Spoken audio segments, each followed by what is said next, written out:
ਦੀ ਫਸਲ ਜਿਹੜੀ ਆ ਉਹਦੇ 'ਤੇ ਮਾਈਟਸ ਐਫਡ ਦਾ ਸ਼ਦੀਦ ਹਮਲਾ ਵਾ, ਅਤੇ ਇਸ ਦੀ ਜਿਹੜੀ ਗਰੋਥ ਆ ਰੁਕ ਜੇਗੀ। ਨਵੀਆਂ ਕੌਂਪਲਾਂ ਜਿਹੜੀਆਂ ਉਹ ਵੀ ਮੁਤਾਸਰ ਹੋਣਗੀਆਂ। ਨਵੀਆਂ ਕੌਂਪਲੀਆਂ ਨੂੰ ਨਿਕਲਦਿਆਂ ਹੀ ਮਾਈਟਸ ਜਿਹੜਾ ਨਾ ਉਹ ਖ਼ਤਮ ਕਰ ਦੇਗਾ।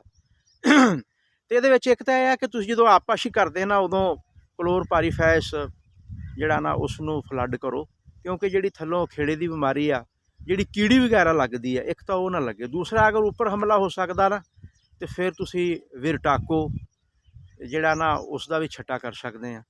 ਛੱਟਾ ਕਰਕੇ ਤੁਸੀਂ ਪਾਣੀ ਲਾ ਦਿਓ ਜਾਂ ਪਾਣੀ ਲਾ ਕੇ ਉੱਤੋਂ ਛੱਟਾ ਕਰ ਦਿਓ। ਇਸੇ ਤਰ੍ਹਾਂ ਸਾਡੀ ਚਾਰੇ ਦੀ ਫਸਲ ਆ, ਅਗਰ ਇਹਦੇ 'ਤੇ ਅਸੀਂ ਤਵੱਜੋ ਨਹੀਂ ਦਿਆਂਗੇ ਤੇ ਫਿਰ ਅਸੀਂ ਚਾਰੇ ਤੋਂ ਵੀ ਮਹਿਰੂਮ ਹੋ ਜਾਵਾਂਗੇ।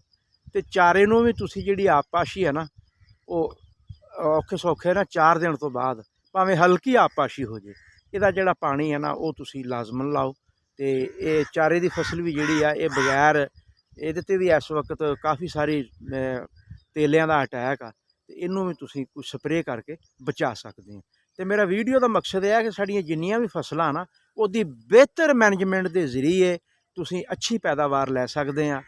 ਹਾਈ ਟੈਂਪਰੇਚਰ 'ਚ ਤੁਸੀਂ ਐਂਟੀ ਸਟ੍ਰੈਸ ਖਾਦ ਪਲੱਸ NP ਇਹ ਮਿਲਾ ਕੇ ਅਗਰ ਤੁਸੀਂ ਫਲੱਡ ਕਰਦੇ ਹੋ ਜਾਂ ਛੱਟਾ ਲਾ ਦਿਓ ਫਸਲ ਦੇ ਮੁਤਾਬਕ, ਅਤੇ ਇਹ ਕਾਫੀ ਫਸਲਾਂ ਵਾਸਤੇ ਮੌਸਰ ਸਾਬਤ ਹੋਏਗਾ।